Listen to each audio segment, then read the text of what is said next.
Jonathan, great to see you today. Firstly, the club, what do you usually do in a day-to-day running at Airbus from a general manager's perspective? Okay, yeah, likewise you too, Michael.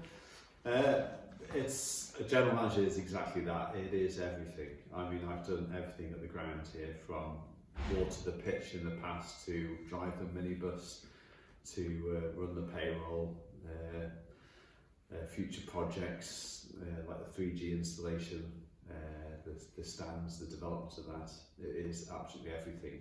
There's no one job you shouldn't be able to do. So it's a bit of a jack of all trades, perhaps master of none, I'd say. So. And secondly, how much does the team's success contribute to the funds that go into the club and everything behind the bar, and then the funds that go into maybe getting the facilities up here running? Okay, yeah, good question. It's such a reciprocal benefits to everybody, really, in that the better the teams perform, the higher in the league they are, the more chance of promotion. Obviously, with that, then gives better funding for the successive year. Likewise, any team coming into the bar afterwards, for instance, is good news. We get trade from that, and likewise the supporters. But again, the higher the division, the larger the crowds, more income, more match day activity, burger van sales, and everything else. Really, it all spirals. But I think the key point is the academy and the support that gives to them then with funding by being in the top tier. So. And that leads on to my next question, actually. If the team does go up into the coming Premier, which hopefully it looks like that Airbus will do, how much money will likely be put into getting new players in? Yeah, well, it's significant.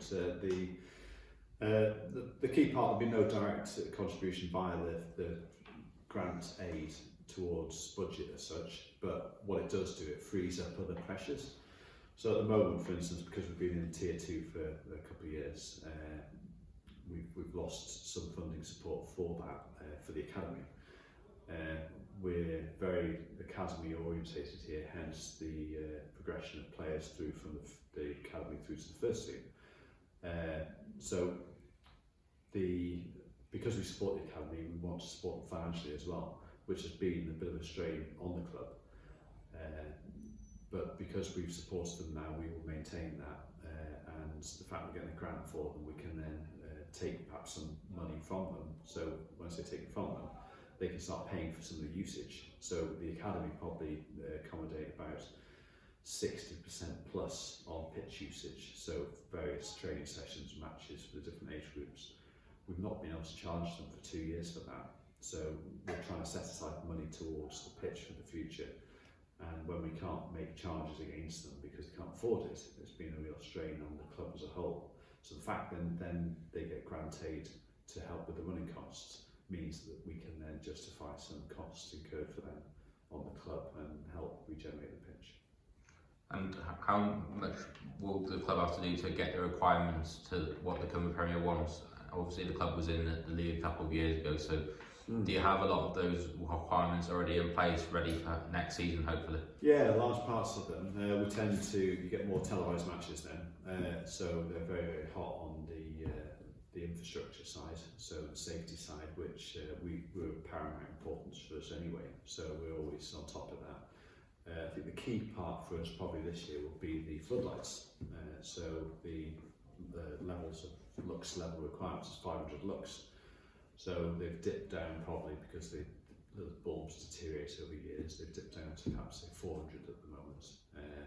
So we've got to get those back up, which will require new conventional halogen lamps, or we're also looking at the moment at LED replacements. So that would be good for the sustainability of the club as a whole. So, yeah. And how much do you speak to Steve O'Shaughnessy with players that are coming in? I imagine it's a fine balance between the wages and trying to get squad depth in for the team. Yeah, well, I mean, in fairness to the club, the committee, we've always maintained that sort of neutrality between us and the first team coaches. We will set the budget, and then the manager manages that budget. So it's up to him to work with his coaches to decide on how many players he needs of what type, calibre and position, and that's his skill as a manager to manage the budget. Finally, I'm sure that you'd like to go back into Europe at some stage. There was 3 consecutive years from the 2013-14 season to the 15-16 season where the club managed to qualify for Europe and compete in the Europa League qualifier. How much of a difference would it make in maybe the future 3-4 seasons time potentially for the club to be back there competing and going on away trips to Europe? Yeah, it'd be huge, absolutely massive. It'd be fantastic for the club, and also the fact that the money that generates as well. The one thing we've always made sure of as a club is that we plan for it carefully. We'll never overspend towards gambling on achieving it. If it happens, it happens, and we can do it within budget, that's fine. And everything's a bonus then. But then it does spiral money coming in afterwards. So that'd be great for us as a club. But it's great to speak to you today, Jonathan, and hopefully the club does succeed in the future and be back in Europe at some stage. No problem, Michael. Take care. Cheers.